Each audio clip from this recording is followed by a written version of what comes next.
So hello everyone, welcome back to the channel JMDI academy. आज बहुत सारी चीज़ें शेयर करेंगे। जैसे JMDI के जो पहले स्टूडेंट हैं वो सेल करके आए हैं। एक तो JMDI पहले कैसा था और अभी ये क्या है चेंजेस इसमें, और जो सेल करके आए हैं तो बहुत सारे लोगों के पास सवाल रहते हैं, तो उन पे आज हम बात करने वाले हैं।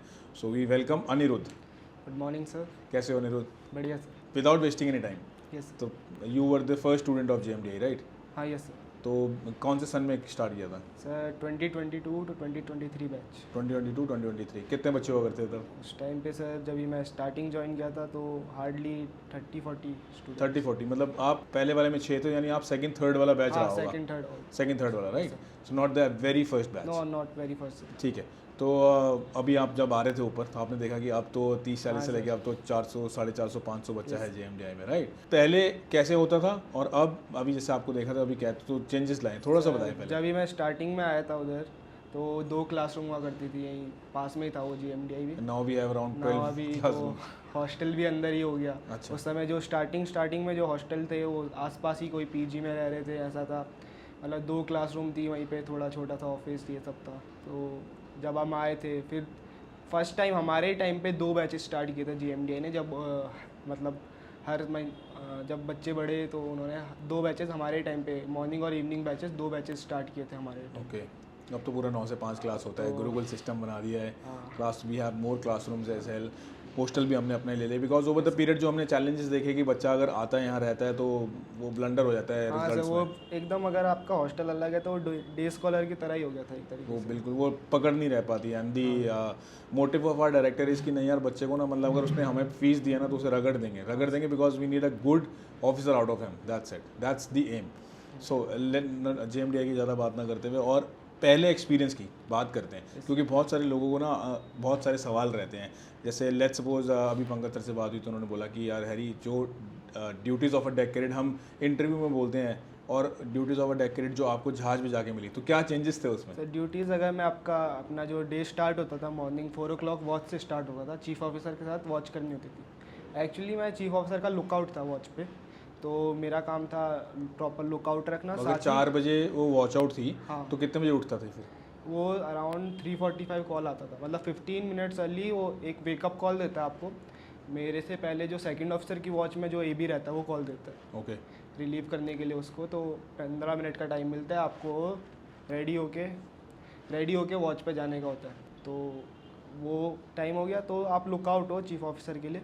और साथ ही हम एक लुकआउट से अलग इसलिए भी है क्योंकि मुझे सीखना भी है। मतलब चीफ ऑफिसर से रेडार है, एक्डिस है, जितने भी ब्रिज इक्विपमेंट है, ROR है, कैसे हम फॉलो कर रहे हैं उसको। वो मेरे ख्याल से वो एक अंदर से होगा कि नहीं मुझे हाँ, सीखना है, अदरवाइज लोग सीखना है। कहेंगे यार 4 बजे उठ के आपको क्या ऐसे करें? 4 बजे उठ के ब्रिज पे सिर्फ कॉफ़ी पीने के लिए नहीं जाते हो आप उधर। आपको बताना है क्या करना है, चीफ ऑफिसर से सीखना है। कोई अगर आपको सिचुएशन आ गई, सामने शिप है या ट्रैफिक है, उसमें देखना है कि चीफ ऑफिसर कैसे एक्शन ले रहा है, क्योंकि कल को हमको उसी रैंक पे जाना है। बिकॉज प्रैक्टिकल नॉलेज ही मेन चीज़ है शिप पे। फिर उसके बाद 4 to 8 वॉच करी, फिर वो 8 to 9 ऐसा ब्रेकफास्ट ये सब देते हैं। 9 to 12 आपका डेक वर्क होता है। डेक वर्क में जो चीफ ऑफिसर असाइन करते हैं आपको वो डेक वर्क करना है। मेनली मैंने डेक वर्क में सबसे ज़्यादा करी है स्टेंसलिंग होता है। जैसे आपने कोई कहीं पे कुछ मार्किंग करनी है, उसे कट करके और एक उसमें टेम्पलेट बनाना उसका, और उसको क्या कहते हैं वहाँ पे चिपकाना और उस पर पेंट से ऐसे मतलब स्टेंसिल मारना उसका। तो पर्पस क्या है स्टेंसिलिंग का? स्टेंसिलिंग का एक्चुअली वो रिक्वायरमेंट है, आपका कोई भी चीज़ है डेक पे उसका आइडेंटिफिकेशन हो। ओके। अगर कोई साउंडिंग पाइप है तो वो किस चीज़ का साउंडिंग पाइप है उसका स्टेंसिल तो मारना। बेसिकली अगर कुछ इक्विपमेंट लगा तो इक्विपमेंट हाँ, क्या काम करता है और कोई क्यों है वहाँ पे? इक्विपमेंट या कोई भी ऑब्स्ट्रक्शन, कोई भी विंच, जैसे जहाँ मूरिंग विंच है उसमें नंबर्स होते हैं, ये कौन सी है, प्लान के अकॉर्डिंग वो शिप के प्लान में सब रहता है। तो स्टेंसिलिंग करने के लिए एक ईजी आइडेंटिफिकेशन होता है, वो एक्चुअली रिक्वायरमेंट है कि सब चीज़ें स्टेंसिल होनी चाहिए। तो बहुत सारे लोग ना जब इनिशियली जहाज पे चढ़ते हैं तो काफ़ी फेज रहता है, रोलिंग पिचिंग की दिक्कत होती है, तो आपको रोलिंग पिचिंग की दिक्कत हुई? यस सर, मुझे भी एक्चुअली मेरे को ज़्यादा नहीं हुई क्योंकि मैंने कोस्टिंग करी है अपने उसमें पहले शिप पे, मतलब करीबियन सी किया है। ओके। तो उतना रफ नहीं रहता, बट स्टिल मेरे को हुआ था हुआ? रोलिंग। तो कैसे ओवरकम किया अपने आप को? ओवरकम बाय द टाइम ऐसा होता है जैसे रेस्ट नहीं लेना है आपको उसको मतलब अडेप्ट करना है उसको। सी सिकनेस की टैबलेट मत लो। मैं ब्रिज पे रहता था, ब्रिज पे ऊपर मतलब वहाँ सबसे ज़्यादा हिलता था जहाज। ओके। और या फिर अगर डेक पे जाता तो फॉक्सल में जाता था, फॉक्सल में सबसे ज़्यादा हिलता है जहाज। तो उधर अगर आप हो ना, आप 1-2 दिन में ओवरकम कर लेते हो। आप उल्टियाँ करो वो करो, बट दवाई मत लो, रेस्ट मत लो। So you have to overcome your own fears basically. Fears की क्या बात है, मतलब आपको एडॉप्टेबिलिटी बनानी, क्योंकि अब तो देयर इज नो ऑप्शन ना। हाँ, देयर इज़ नो ऑप्शन। अगर सीसी को अगर आपके जैसे 4 हो गए तो शिप पे आपका काम करने वाला कोई नहीं है, लिमिटेड पीपल है। अगर आप इवन आप कैडेट हो या कोई जूनियर रैंक पे हो, आपका जो काम है आप ही करोगे। That's good. और बहुत एक जब हम बात करते हैं ना, तो कुछ लोगों के इंटरेस्टिंग सवाल रहते हैं कि यार सर अच्छा एक बार बताओ कि अगर 6 महीने हमने डेक कैडेटशिप की है तो क्या सैलरी महीने महीने आती है या पूरे 6 महीने की एक साथ देते हैं? तो यार इसमें बताओ यार। नहीं, वो महीने महीने आती है एक्चुअली। वो अलॉटमेंट फॉर्म देते हैं आपको। अच्छा। अगर आपको जितना अलॉट आपके अकाउंट में करना है आप वो कर सकते हैं, और जो बैलेंस बच जाता है, लेट से आपका स्टाइपन है $500, आपने बोला मेरे को इस महीने $300 चाहिए, तो $200 अगले मंथ के लिए ऐड ऑन हो गया। ऐड ऑन हो जाएंगे। तो अगले महीने आपके पास $700 है। आप कितना अपने अकाउंट में लेने चाहते हो वो आपके ऊपर है। तो वो कहाँ यूटिलाइज करते हो? कहीं शोर पोर्ट आया तो वहाँ शोर पे हाँ, जाके? पोर्ट पे अगर आप शोर लीव जा रहे हो तो आप कैश एडवांस ले सकते हो कैप्टन से, आप वहाँ जा सकते यूटिलाइज। वहाँ जाके फिर एंजॉय करो, जो हाँ, शॉपिंग जो करनी है, जो घूमना शॉपिंग है, करो। shopping और अगर किसी को नहीं भी लेना तो वो पूरे 6 महीने की एक साथ लेके जब वो साइन ऑफ कर रहा हाँ, होगा। साइन ऑफ कर रहा है या उस समय अपने अकाउंट में डला दे, या फिर कोई छोटा छोटा अमाउंट महीने महीने अपने अकाउंट में डाल ले एक उसके लिए, मतलब अपने फाइनेंशियल किसी पर्पज़ के लिए, और बाद में साइन ऑफ के टाइम पे एक मोटा अमाउंट अपने अकाउंट मोटा में अमाउंट डालना दे रहे। और जैसे मेरे को एक और चीज़ पूछनी है, जैसे हम जनरली बोलते हैं कि कैरेट का काम चिपिंग पेंटिंग तक रहता है, तो क्या वो चिपिंग पेंटिंग ही रहता है या कुछ और उससे नहीं, बढ़ के भी chipping है? painting जैसे रहता आपने है। बताया कि आप स्टेंसिल करते हैं, सुबह वॉच आउट के लिए जाते हैं, ऐसा करके chipping painting part of job है, पार्ट ऑफ डेक वर्क। आपने किया? उतना नहीं किया बट किया है, 1-2 बार किया। Okay. चिपिंग पेंटिंग के अलावा शिप पे ग्रीसिंग होती है। Greasing. डेक वर्क में आपका जो है ग्रीसिंग है।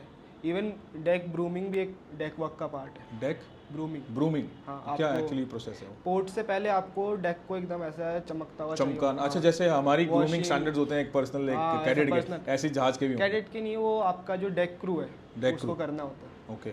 उसके साथ अगर आप कैडेट है तो वो भी करेगा। बाकी डेक वर्क में मैंने बताया आपको ग्रीसिंग आता है, जो मंथली जो होता है विंचेस का वो सब, और भी सारा डेक वर्क होता है। चिपिंग पेंटिंग होता है, वो एक पार्ट ऑफ जॉब है।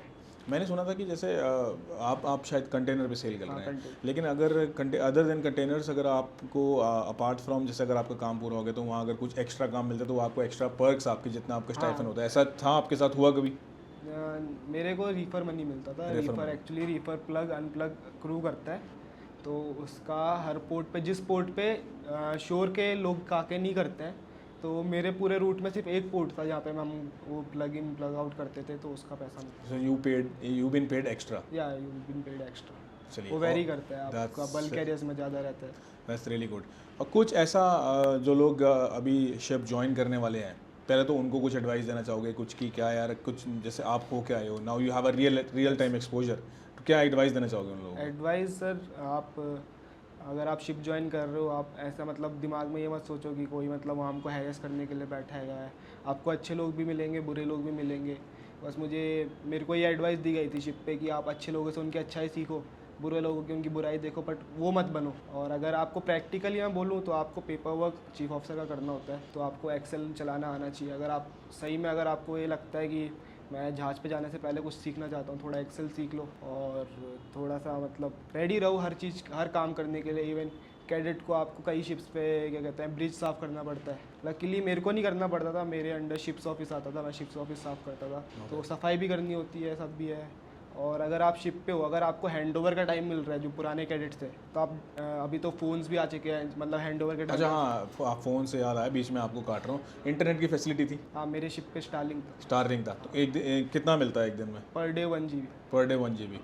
अगर उसे यूज़ किया थोड़ी, नहीं वो कैरी फॉरवर्ड होता है कि पर डे 1 GB? फॉरवर्ड नहीं, वो 1 डे। अच्छा, वो एक दिन 1 GB का ही है, अगले दिन फिर दोबारा फ्रेश 1 GB मिलेगा। मिलता है। सो वो यूटिलाइज होता है? नहीं, उसका कभी कभी टाइम, स्टार्टिंग में टाइम नहीं मिलता था, बट आपको 2 महीने 3 महीने बाद आप यूज टू जाते हो। तो स्टार्टिंग के 2 महीने क्योंकि आपने काम किया है, काम आपके अंदर किया, एक इच्छा थी आपको- कि मैं कुछ सीखूं। आप जैसे अभी आप कोई काम कर रहे हो, लेट से मैं कोई एक्सेल में एक रिपोर्ट बनाता था, तो जब भी मेरे को स्टार्टिंग के टाइम पे मेरे को 1-1.5 घंटा लगता था वो करने को, बट 2 महीने बाद सेम काम करने के लिए मुझे 20-25 मिनट लगते थे। सो अगर इनका एडवाइस ये है कि अगर कोई अभी शिप ज्वाइन कर रहा है और अगर आप ही ज्वाइनिंग में भी टाइमिंग है, सो थोड़ा एक्सेल चलाना सीखिए, थोड़ा get your hands into Excel से, राइट? हाँ, एक्सेल या फिर वो। और शिप पे जैसे ही आप जाओ तो आपको अगर हैंडओवर का टाइम मिलता है, जो आपका जिसको आप रिलीव करो उस कैडेट से, तो आप डायरी पे नोट डाउन कर लीजिए वो जो जो इम्पोर्टेंट जो मतलब जो उसका टास्क है, क्योंकि हर शिप पे कैडेट का टास्क अलग होता है। मेरे शिप पे मुझे फ्रेश वाटर साउंडिंग लेनी पड़ती थी, कई शिप पे गेजेस लगे रहते हैं तो सिर्फ रीडिंग देखनी होती है नीचे जाके, तो Okay. मेरे को फिजिकली जाके साउंडिंग लेनी पड़ती थी।